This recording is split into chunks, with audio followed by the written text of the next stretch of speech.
Let's take a look at how to control your clip-on fan using the GGS. First, make sure your phone is connected to the smart power strip.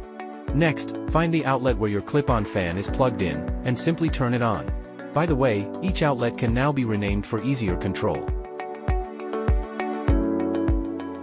Switch it on in digital device for precise, smart control.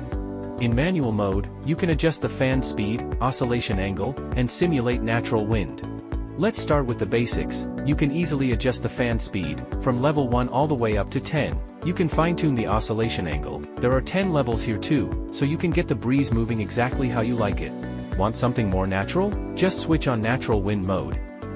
With time slot mode, you can customize exactly how your fan behaves during specific hours of the day.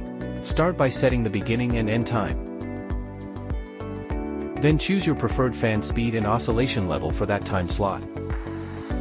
You can also set the standby speed, how the fan runs outside of that window.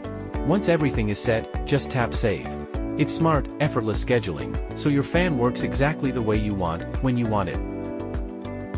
Cycle mode gives you even more precise control. First, set the start time of the cycle. Then choose how long the fan should run, down to the exact second.